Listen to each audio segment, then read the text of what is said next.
मेरी जेठानी हर रात सुसर जी के मसाज करने चली जाती और मैं बाहर से सुनती तो जेठानी की सिसकियों की आवाज आती। एक दिन जेठानी से पूछा तो उसका रंग फीका पड़ गया। कहने लगी, तुम ये बात किसी को ना बताना और आज रात मेरी जगह तुम मसाज करने जाना। जब मैं सुसर जी के कमरे में गई तो सुसर जी ने दरवाजा बंद किया और जैसे ही लाइट ऑफ की मेरे जिस्म से जान निकल गई, क्योंकि वहां तो मेरा नाम सलीमा है। मैं इस दुनिया की सबसे फहाश खानदान में ब्याह कर चली गई थी। जी हाँ, यही कहना मुनासिब था, क्योंकि वहां काम ही ऐसे होते थे कि समझ से बाहर थे। मेरे ससुराल में मेरी एक जेठानी और एक ससुर ही था। जेठ बाहर के मुल्क होता था, उसको शादी में भी नहीं देखा, वो आया ही नहीं। मेरे शौहर का नाम कासिम था। दरअसल हमारी मोहब्बत की शादी थी और मेरे घर वाले राजी नहीं थे, क्योंकि मेरा शौहर बहुत कमजोर और बीमार नजर आता था। मेरे बाबा को पूरा यकीन था कि ये नशा करता है, जबकि ऐसा नहीं था। मैं चाहती थी कि हमारी शादी इज्जत और सुकून से हो जाए, पर ऐसा नहीं हो पाया और बात बिगड़ गई। मेरे घर वालों ने मेरे शौहर को कहा कि 3 दिन हैं तुम्हारे पास, इसको निकाह करके ले जाओ, वरना चौथे दिन हमने इसकी शादी इसके कजन से करवा देनी है। शौहर ने हाथ पांव मारे, दोस्तों की मदद ली और शादी कर ली। बाबा ने कहा कि तुम पर आज से इस घर के दरवाजे बंद हैं। मैं हैरान तब हुई जब कासिम के वालिद साहब भी शादी में खुशी खुशी आए और वलीमा भी हुआ। वो बिल्कुल भी नाराज नहीं थे, कहते थे कि मोहब्बत करना गुनाह नहीं है। मेरी शादी पर ही मैं अपनी जेठानी से मिली। उसने मुझे तसल्ली दी और कहा कि सब ठीक हो जाएगा। अब शौहर दिन रात मेहनत करने लगा, क्योंकि अब हमें पैसों की जरूरत थी। वो सुबह जाता तो रात को ही वापस आता। ऐसे में घर में सिर्फ मैं और मेरी जेठानी ही थे। एक दिन मैंने कुछ बहुत ही अजीब देखा। रात होते ही मेरी जेठानी सारा काम खत्म करने के बाद मेरे ससुर के कमरे में जा रही थी। उसके हाथ में तेल की एक प्याली थी। मैं ये मंजर देखकर बड़ी हैरान हुई। वो अंदर गई और उसके बाद उसने दरवाजा बंद कर लिया। मैं हैरान रह गई कि भला इस वक्त उसका अंदर क्या काम है और ये तेल लेकर अंदर क्यों गई है। कुछ देर मैं खड़ी रही कि शायद तेल देने गई होगी और दरवाजा गलती से बंद हो गया होगा, वो अभी वापस आ जाएगी। लेकिन वो वापस नहीं आई। 15 से 20 मिनट गुजर गए, वापस नहीं आई। कुछ देर बाद मेरा शौहर आ गया। मैंने उसके लिए रात का खाना गर्म किया, फिर हमने साथ बैठकर खाना खाया। शौहर ने रात की नमाज पढ़ी। थोड़ी देर के बाद उसने मुझे चाय का कह दिया। मैं चाय बनाने के लिए दोबारा किचन में गई। तब भी मैंने देखा कि जेठानी अपने कमरे में नहीं थी और ससुर के कमरे की लाइट भी ऑफ थी। इसका मतलब वो सो चुके थे। फिर मैं चाय बनाकर वापस आ गई तो बर्तन रखने के लिए जब दोबारा आई तब भी मैंने देखा यही सिलसिला जारी था। खैर, चौकीदार बनकर तो नहीं बैठ सकती थी और भी कुछ नहीं कर सकती थी। मैं अपने कमरे में आ गई। सुबह मैंने अपनी जेठानी से पूछना चाहा, लेकिन हिम्मत नहीं हो रही थी। अगले दिन फिर से यही होने लगा। वो फिर रात होते ही सारे काम खत्म करके काफी जल्दी में नजर आ रही थी। जब उसको लगा कि अब सारे घर वाले सो गए हैं तो वो तेल लेकर मेरे ससुर के कमरे में चली गई। मैं देर तक जागती थी, क्योंकि मेरा शौहर देर से आता था। दरवाजा बंद होने वाली बात ने मुझे बहुत ज्यादा परेशान किया था। मैं आहिस्ता आहिस्ता चलती हुई कमरे के पास गई। मेरे कदम बहुत ही मोहतात अंदाज में आगे बढ़ रहे थे और कान जरूरत से ज्यादा ही खुले हुए थे। छोटे मोटे शोर की आवाज पर भी मेरी आंखें इधर उधर देखना शुरू हो जाती थी। लेकिन फिर मैंने ऐसी आवाज सुनी जिनको सुनकर मैं हैरान रह गई, क्योंकि मेरी जेठानी जब मैं कमरे में थी तो ससुर के कमरे से मेरी जेठानी की सिसकियों की आवाज आ रही थी। मैंने अपने कानों को हाथ लगा लिया। मैं बुरी तरह हैरान रह गई कि ये सब क्या हो रहा है। पहले मुझे लगा कि मेरा वहम है, लेकिन मैंने बाकायदा आवाजें सुनी और अब तो मैं पूरा यकीन के साथ ये बात कह सकती थी कि जो कुछ भी हो रहा था। मैंने दरवाजे पर दस्तक देने लगी कि लाइट ऑन हो गई और मैं डर गई कि लगता है कोई बाहर आ रहा है। मैं वापस अपने कमरे में आ गई। सोचा अपने शौहर से बात करूं, लेकिन उसको ये सब कुछ नहीं बताया। अगले दिन अपनी जेठानी से ही बात करने के बारे में सोचा। वो मेरे सामने बैठी सब्जी काट रही थी और मैं बर्तन धो रही थी। मैंने कहा कि रात को तुम ससुर जी के कमरे में क्या करने गई थी? तुम्हारे हाथ में तेल था और तुमने दरवाजा बंद कर दिया। मेरी जेठानी तो हैरान ही रह गई, उसको मुझसे इस तरह की बात सुनने की उम्मीद नहीं थी। कहने लगी कि उनके पाँव में दर्द था तो मैं उनके पैरों पर तेल लगाने के लिए गई थी। मैंने कहा कि तेल लगाने के लिए गई थी, दरवाजा बंद करने की क्या जरूरत थी, और तुम तो अंदर जाकर बैठ ही गई थी। मैं 2-3 दफा चक्कर लगा कर आई तो मैंने देखा कि तुम कमरे में थी ही नहीं। मेरी जेठानी ने मुझसे झूठ बोल दिया कि मैं कमरे में नहीं थी, बाथरूम में थी, इसलिए तुम्हें मैं नजर नहीं आई होंगी। मेरी तबीयत थोड़ी खराब थी, वो मुझसे नजर नहीं मिला रही थी। अपने काम में फिर मसरूफ हो गई। मैंने कहा कि क्या हुआ था तुम्हारी तबीयत को, तो वो झंझला कर बोली कि क्यों तुम इतनी सी बात का कीमा बना रही हो, छोड़ो ये सब काम, आज बहुत ज्यादा गर्मी है और तुम हो कि इतने सारे सवाल कर रही हो। उसने बात का रुख दूसरी तरफ कर दिया था, लेकिन मैंने अंदाजा लगाना था, लगा लिया। मेरी एक बहुत ही करीबी दोस्त थी, जब मैंने उसको ये सब कुछ बताया तो उसने इस बात को सुनकर उसे हवा दी और अपने कानों को हाथ लगाकर बोली कि पागल तो नहीं हो गई हो, जाहिर है वहां पर क्या हो रहा होगा तुम्हें पता करना चाहिए। मेरी जेठानी भी बड़ी अजीब तरह की औरत थी, चुप चुप रहती थी और बहुत ही खुले कपड़े पहनती थी। एक तरफ कहती थी कि मुझे गर्मी लग रही है और दूसरी तरफ इतने लंबे और मोटे कपड़े पहनती थी। तब उसको गर्मी नहीं लगती थी क्या? कोई ना कोई गड़बड़ जरूर थी। एक दिन हमारे घर में एक रिश्तेदार आई हुई थी, उससे बातों बातों में मैंने बातें की तो उसने कहा कि तुम्हारा शौहर भी शादी से पहले बाहर के मुल्क जाना चाहता था, लेकिन उसके बाप ने जाने नहीं दिया। मैंने कहा कि मेरा शौहर बाहर नहीं जाए तो अच्छा है, मैं उससे बहुत मोहब्बत करती हूँ। उन्होंने कहा कि हाँ, तुम्हारी जेठानी का भी तो शौहर बाहर होता है, बेचारी कितनी उदास होती है। मैंने कहा कि नहीं, उदास तो नहीं होती, बिल्कुल नॉर्मल रहती हैं, तैयार भी होती हैं, हाथों में चूड़ियां भी पहनती हैं। तो कहने लगी कि नहीं, ऐसा तो नहीं, हमने तो उसे बड़ा ही उदास देखा है, वैसे है बहुत खूबसूरत। मैंने कहा खूबसूरत तो बहुत है, ऐसे में शौहर पास ना हो तो इंसान तैयार होकर किसको दिखाता है, लेकिन उसका दिल करता हो कि वो तैयार होना चाहे, ये अच्छी बात है। इंसान को अपने लिए भी तैयार होना चाहिए, सिर्फ शौहर के लिए औरत क्यों तैयार हो, वो अपने लिए भी तो तैयार हो सकती है, ताकि अपने आप को खूबसूरत देखकर उसको खुशी मिल सके। मेरी जेठानी को देखकर बिल्कुल भी नहीं लगता था कि उसका शौहर बाहर है। ना उस घर में मेरे जेठ की कोई बात होती थी, ना ही उसका कोई नाम लेता था, ना मैंने उसकी कोई तस्वीर देखी थी। जेठानी को भी कभी अपने शौहर से फोन पर बात करते हुए नहीं देखा था। अगर शौहर बाहर था तो फोन तो करता ही होगा, यहाँ तक कि मेरे ससुर भी ये नहीं कहते थे कि बेटा बाहर है। एक दफा हम सब खाना खा रहे थे तो मेरे ससुर ने कहा, अल्लाह ने एक ही बेटा दिया है और ये सारा कुछ उसी का ही है। साथ ही वो खांसने लगे। मैंने कहा कि अब्बू, आपका एक और बेटा भी तो है। कहने लगे, हाँ एक और बेटा भी है, गलती हो गई मुझसे। बाप थोड़ी ना औलाद को भूल सकता है, मैं तो मजाक कर रहा था। हम सब हैरान हुए कि वो कैसे भूल गए। मेरे शौहर ने भी अजीब सा चेहरा बना लिया और जेठानी भी इधर उधर देखने लगी। ऐसा लगा कि ये तीनों ही मुझसे कोई बात छुपा रहे हैं, लेकिन मेरी जेठानी की वही रूटीन थी। मैंने फिर उससे सवाल किया तो कहने लगी कि ससुर की टांगों में दर्द होता है, जब तक उनकी टांगें ना दबाओ उनको नींद नहीं आती। लेकिन मैं ये सोच रही थी कि जब वो सो जाते हैं तो ये वापस क्यों नहीं आती, कमरे को अंदर ही क्यों रहती हैं, क्या सारी रात टांगे दबाती रही हैं।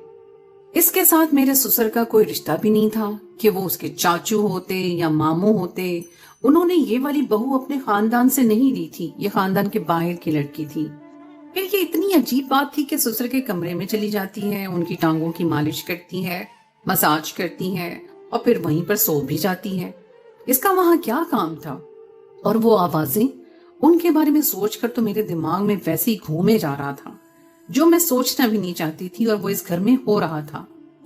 एक दिन तो कुछ ऐसा हुआ कि मैं हैरान ही रह गई। मैंने अपनी जेठानी को कपड़े बदलते हुए देख लिया। वो मुझे देखकर बुरी तरह चौंक गई, लेकिन उससे ज्यादा तो मैं चौंक गई थी। मैंने कहा कि आप तो माँ बनने वाली हैं और आपने मुझे बताया ही नहीं। उसकी जबान उसका साथ नहीं दे रही थी। वो पहले तो बहुत घबरा गई, फिर खुद को संभाल कर बोली, हमारे खानदान में ये सब नहीं बताया जाता।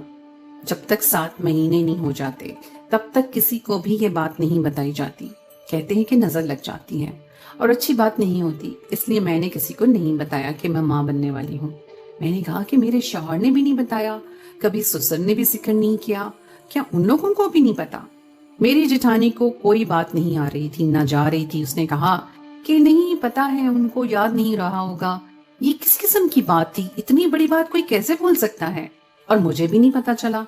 क्योंकि मेरी जेठानी बहुत खुले कपड़े पहना करती थी, पर अब उसको देखकर लगता था कि उसका 7वां महीना चल रहा है। इसका मतलब कि 7 महीने पहले मेरा जेठ आया था, लेकिन फिर भी कोई इस घर में इसका नाम नहीं लेता था। क्या उनकी उसके साथ कोई दुश्मनी थी, या ये उनको पसंद नहीं करते थे? इस घर में रहते हुए मुझे भी 2 महीने होने वाले थे। वो भी उनके लिए कुछ नहीं भेजता था, ना कभी कोई मनी ऑर्डर आया, ना ही कोई पार्सल। फिर मैंने सोचा कि एक तो मेरी जेठानी की ये हालत है, ऊपर से मेरे ससुर फिर भी उसको अपनी टांगे दबाने के लिए बुला लेते हैं, अपनी टांगों पर मसाज करवाते हैं, वो भी रोज की बुनियाद पर। उनको इसका एहसास करना चाहिए। ऐसे में तो औरत को आराम की जरूरत होती है। एक दिन हम सब खाना खा रहे थे तो मैंने अपनी जेठानी को कहा कि मैंने आपके लिए चाट बनाई है, ऐसी हालत में तो आपका चाट खाने को दिल करता होगा। ये बात सुनकर जेठानी के गले में जो खाना था वो उसके हलक में अटक गया, और ससुर ने भी उसको हैरान होकर देखा। वो सबके सामने कहने लगी कि तुम्हें क्या हो गया है, तुम्हें किसने कह दिया कि मैं उम्मीद से हूँ, जबकि मेरा शौहर ही मुझसे मिलने के लिए नहीं आया है। मेरे कदमों तले से जमीन निकल गई कि कैसे मेरी जेठानी ने मुंह भरकर झूठ बोल दिया था, जबकि मुझे अच्छी तरह पता था कि वो उम्मीद से है। और अगर उसका शौहर नहीं आया तो फिर ये बच्चा किसका था? मेरे ससुर ने भी कहा कि वो तुमसे मजाक कर रही थी और तुमने सच मान लिया। बेटी, अभी ऐसी कोई खुशखबरी नहीं है हमारे घर। अब तो तुम लोगों की तरफ ही देखते हैं, जल्दी से कोई खुशखबरी सुना दो हमें, तो इस घर में भी रौनक लग जाए। मेरे ससुर ने अचानक ही मेरी जेठानी को कहा कि तुम्हारी अम्मी के घर तुम्हें छोड़ के आना था, आओ मैं तुम्हें छोड़ आता हूँ। मैं तो भूल ही गया, तुम भी याद नहीं करवाती। अब इसका शौहर घर पर नहीं है तो ये जिम्मेदारी मुझे ही पूरी करनी पड़ती है। जब ये कहती है इसके मैके छोड़ आता हूँ। मेरे ससुर मुझे सफाई दे रहे थे। इसके वालिद साहब के साथ मेरी काफी दोस्ती भी है, वहां पर थोड़ी देर बैठ जाता हूँ, अच्छा टाइम गुजर जाता है। तुम दोनों मियाँ बीवी बैठकर खाना खाओ, हम चलते हैं। मेरी जेठानी के चेहरे का रंग उड़ गया था। वो अजीब तरह से मुझे देख रही थी, जैसे मैंने उसकी जिंदगी बर्बाद कर दी थी। मेरे ससुर अचानक से उसे लेकर वहां से चले गए, जबकि इससे पहले तो ऐसी कोई बात नहीं कर रहे थे कि आज ही लेकर जाना है। वो चले गए तो मेरे शौहर ने मुझे कहा कि तुमको किसने ये सब कह दिया, इस तरह की बातें क्यों कर रही हो? मैंने कहा कि मैंने देखा था, उनका पेट इतना बड़ा हुआ है। मेरे शौहर हंसने लगे कि उनका पेट खाने से बढ़ा है और तुम समझ रही हो कि वो प्रेग्नेंट है। मेरा भाई 2 साल से वापस नहीं आया है तो बच्चा कहां से आ गया? मैंने अपने शौहर को कुछ नहीं कहा और बहस भी न की, पर बात साफ थी और मैंने अपनी आंखों से देखा था। मेरी जेठानी उम्मीद से थी और उसका 7वां महीना चल रहा था, लेकिन वो ये बात छुपा क्यों रही थी? और अगर छुपा रही थी तो वे कब तक छुपाती? क्या उसने बच्चे को पैदा नहीं करना था? मेरे ससुर जेठानी को रात तक वापस आए छोड़कर, तो अपनी जेठानी को देखकर मैं फिर हैरान रह गई। उसके चेहरे पर एक बहुत बड़ा निशान बना हुआ था, जैसे जख्म लगा था। मैं आगे बढ़ी, मैंने कहा कि क्या हुआ है, ये कैसे हुआ? तो कहने लगी कि वापसी पर रिक्शे में से गिर गई और मेरा मुंह जमीन पर लग गया। मैं हैरान रह गई। मेरी जेठानी की आंखों को देखकर लग रहा था कि वो झूठ बोल रही है। वो अपने कमरे में चली गई और उसने खाना भी नहीं खाया। अगर वो रिक्शे से गिरी थी और उसका मुंह जमीन पर लगा था तो फिर उसके बच्चे को भी नुकसान पहुंच सकता था, जबकि ऐसा कुछ भी नहीं था। ऐसा लगता था कि किसी ने उस पर तशद्दुद किया है। आज रात भी जब वो मेरे ससुर के कमरे में जा रही थी, उसकी आंखों में आंसू थे। उसके कमरे में जाने से पहले उसने आंसू साफ कर लिए। इस बेचारी के साथ या तो कोई जुल्म हो रहा था और या फिर ये खुद ही सब कुछ कर रही थी। एक दिन मुझे बहुत गुस्सा आ गया और मैंने अपनी जेठानी को कहा कि क्यों इतना बड़ा झूठ बोल रही हो सबके सामने? मैं अंधी नहीं हूँ, मैंने तुम्हें अपनी आंखों से देखा है कि तुम माँ बनने वाली हो। तुमने नकली पेट नहीं लगा रखा है, तुम इतना खाती भी नहीं हो कि तुम मोटी हो जाओ। तुम्हारी कोख में किसका बच्चा है? तुम्हारा शौहर नहीं आया तो फिर ये बच्चा किसका है? मेरी जेठानी ने मेरी बात सुन ली, लेकिन जवाब नहीं दे रही थी। मैंने कहा, क्यों नहीं आती हो कमरे से वापस? तेल लगा लिया तो वापस आ जाओ, वहां सोने की क्या जरूरत है? और कौन सा उनकी टांगों में दर्द रहता है जो रोज तुमने तेल से मसाज करना होता है? कौन सा काम करते हैं वो? अगर तुम दोनों मिलकर कोई चक्कर चला रहे हो और अगर मुझे पता चला तो मैं सारे जग में तुम दोनों को बदनाम कर दूंगी, छोड़ूंगी नहीं तुम लोगों को। मुझे पता है कि एक औरत मर्द के बगैर नहीं रह सकती है। तुम्हारा शौहर 2 साल से बाहर के मुल्क में है, लेकिन इसका मतलब ये नहीं है कि तुम उसकी इज्जत का सौदा कर दो। और उस बच्चे का क्या कसूर है? ये इस दुनिया में आएगा तो किसको अपना बाप कहेगा? क्या तुम इसको इस दुनिया में लेकर नहीं आओगी? कब तक छुपाओगी? क्यों अपनी जिंदगी बर्बाद कर रही हो? मेरी जेठानी को गुस्सा आ गया। उसने कहा कि ठीक है, तुम्हें यही लगता है कि मैं अपने ससुर के कमरे में जाती हूँ और मेरा बच्चा भी मेरे शौहर का नहीं है, तो आज मेरी जगह तुम मेरे ससुर के कमरे में जाओ, उनको तेल से मालिश करनी है, फिर देख लेना कि वहां पर क्या होता है। मैंने कहा कि ठीक है, मैं चली जाऊंगी, देखती हूँ क्या होता है। उसने कहा कि ससुर ने पहले ही कमरे की लाइट ऑफ की होती है और तुम्हें वो इतना ही कहेंगे कि तेल लगा दो, तो तुम आराम से लगा देना, उसमें कोई मसला नहीं है। मैंने कहा ठीक है, मैं भी जाऊंगी और देखती हूँ अंदर क्या होता है। मुझे पता था कि औरत की गलती नहीं होती है, औरत जीत कर भी हार जाती है, लेकिन फिर भी यहाँ पर मुझे मेरी गलती जेठानी की लग रही थी कि अगर कुछ गलत हो रहा था तो वो फिर किसी को बताती क्यों नहीं थी। अगर मेरे ससुर उस पर जबर कर रहे थे तो फिर वो ये बर्दाश्त क्यों कर रही थी। अपने शौहर से बात क्यों नहीं करती थी, वो मेरे शौहर को बताती और किसी को नहीं तो मुझे बता देती, मैं उसकी मदद करती। जिस किस्म की आवाज मैंने सुनी थी, मुझे अपनी जेठानी पर भी शक हो रहा था। मेरा शौहर तो वैसे ही देर से आता था और मेरे ससुर 9 बजे ही सो जाते थे, इसलिए मेरी जेठानी ने मुझे कहा कि जाओ, आज तुम चली जाओ। मैंने देखा कमरे की लाइट पहले से ही ऑफ थी। मैंने हाथ में तेल का प्याला पकड़ा और अंदर दाखिल हो गई। मेरी जेठानी ने कहा था कि अंदर जाते ही दरवाजा बंद कर देना और कोई बात पूछी तो आगे से सिर्फ हूं हाँ ही करना। मुझे डरने की क्या जरूरत थी, ये मेरा ससुर था, अगर पता चल भी जाता तो मैं फौरन से बाहर आ जाती। मेरी जेठानी बाहर ही खड़ी थी, लेकिन जब मैं अंदर गई तो मेरे ससुर ने अंदर जाते ही ऐसी बात कही कि मैंने अपने कानों को हाथ लगा लिया। कहने लगे, मेरी जान, आज इतनी देर क्यों लगा दी? मैं बुरी तरह हैरान रह गई। बैठो, मेरे पास खड़ी क्यों हो? क्या हो गया है, नाराज हो मुझसे? वो ऐसे बोल रहे थे जैसे कोई अपनी बीवी से बात करता है। मुझे तो वहां 2 मिनट ही हुए थे कि मैं फौरन वहां से बाहर आ गई और अपनी जेठानी को हैरान होकर देखा। फिर वो मुझे अपने कमरे में ले गई और उसने मुझे एक तस्वीर दिखाई जिसमें वो अपने ससुर के साथ दुल्हन बनी बैठी थी। उसने कहा, ये मेरा ससुर नहीं, मेरा शौहर है और मेरी शादी हुई है। तुमने जो आवाज सुनी वो इस वजह से कि ऐसी हालत में टांगे दबाकर मैं बुरी तरह से थक जाती थी, इसीलिए मेरे मुंह से ऐसी आवाजें आने लग जाती थीं कि इंसान अच्छा नहीं है, मुझ पर जुल्म करता है, मुझे अपना गुलाम समझता है, क्योंकि मेरे आगे पीछे कोई नहीं था, लेकिन ये मेरा शौहर है और ये बच्चा भी इसी का है। उसने कहा था कि जब बच्चे के दिन आ जाएंगे तो ये मुझे गांव भेज देगा और फिर कुछ ना कुछ करके कह देगा कि ये बच्चा गोद लिया है। तुम्हारे शौहर ने मिलकर ये प्लान बनाया था कि तुम्हें ये बात पता न चले, नहीं तो बदनामी होगी हमारे खानदान में। ये बात किसी को भी नहीं पता। जो औरत इस घर में आई थी वो तो मेरे शौहर की बहन थी, इसलिए वो भी हमारे साथ मिली हुई थी। जब तुमने सबके सामने कहा कि आप उम्मीद से हैं, तो मेरे शौहर ने मुझ पर गुस्सा किया और मुझ पर हाथ भी उठाया। तभी मेरे चेहरे पर जख्म लगा हुआ था।